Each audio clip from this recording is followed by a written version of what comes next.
here we are. The day has finally arrived. I just saw Spider-Man Across the Spider-Verse, and holy fuck. And this is going to be a spoiler-free review, so don't worry. You can watch this and be safe. I'm not one of those assholes who spoils everything in the movie just for views. Come on. I'm a nice guy. So Spider-Man Across the Spider-Verse is a sequel to the greatest CBM known to man, and visually dazzling and unique animated Spider-Man Into the Spider-Verse. And one thing I gotta say is that, the animation is way, way better in this movie. This movie is 5 years in the making, and then every day, I'm pretty sure all those animators dedicated their whole shifts to making this movie as good as it possible. Because you could pause this movie at any frame, and you could print that shit out and put it on your wall if you want to. Everything looks that good, that crisp. And this movie did some stuff I did not expect when I was going into a Spider-Man movie.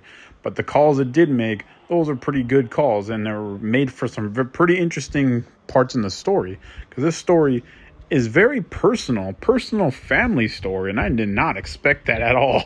Like, for instance, Spider-Gwen Stacy, she's a big part of this movie. She's like the second main character to Miles. It's like Miles and her movie. And also, I know there was so much romantic tension between the two of those, but I'm kind of glad that they didn't show that, like, they didn't gush on that fact, like, oh, they have to get together in this movie, because I didn't want them compromising some scenes to put some cheese-tastic dialogue in there or anything like that.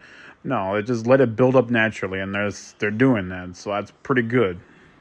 So, on Miles' story, Miles is still dealing with becoming Spider-Man. He's now a full-fledged Spider-Man. He's dealing with just random crimes, like being a friendly neighborhood Spider-Man, and then all of a sudden the Spot comes on the scene. And the Spot, come on, man. Look at that dude. That dude looks goofy as shit. I did not expect him to be a heavy hitter. But this movie pulls that off insanely.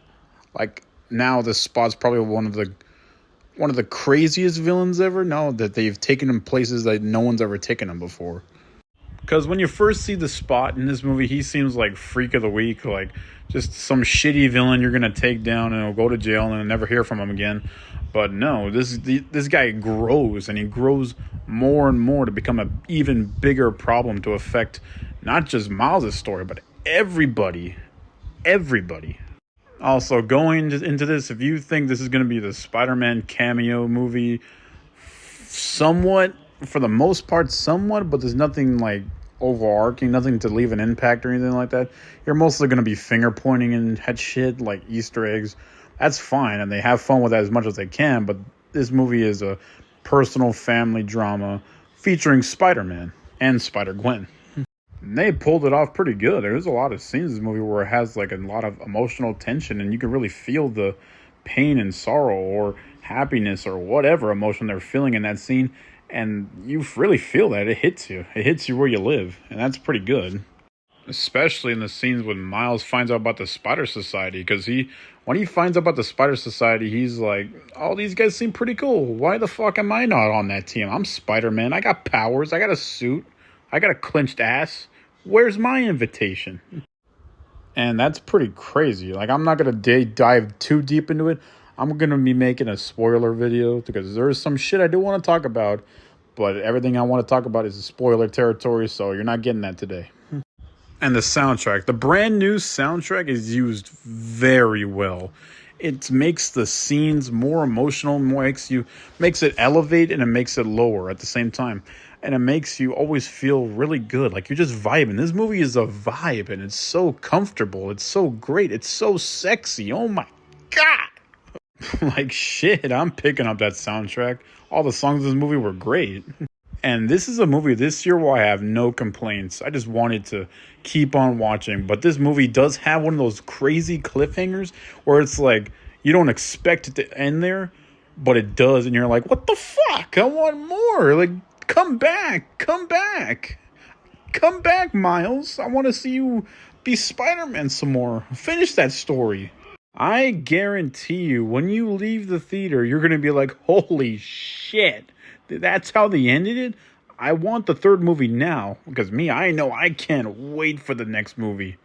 Another thing I absolutely adored is that every either character or world has a unique and different animation style than everybody else to show how different and unique they are.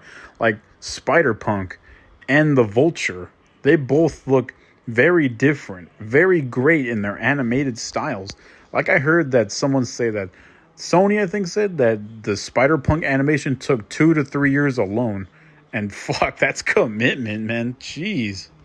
I really hope people go into this and they appreciated how much hard work and commitment was put in during the making of these movies, this movie and Into the Spider-Verse 2.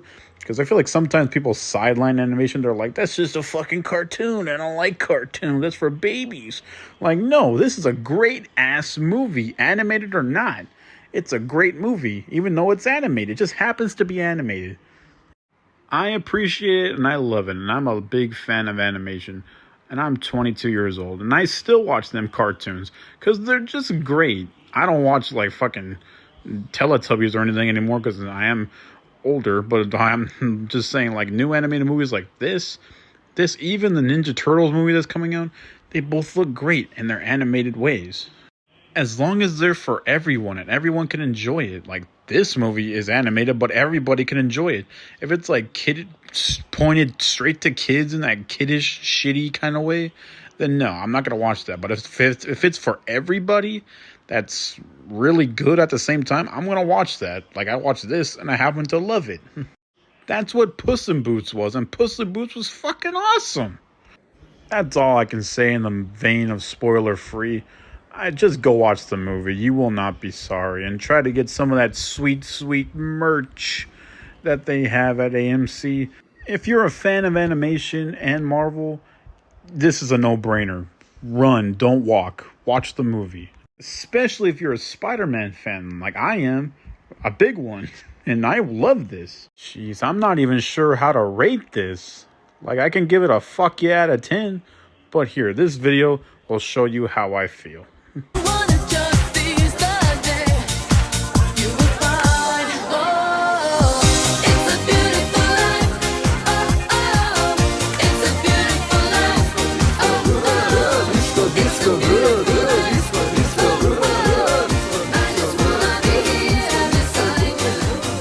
Give me the third movie.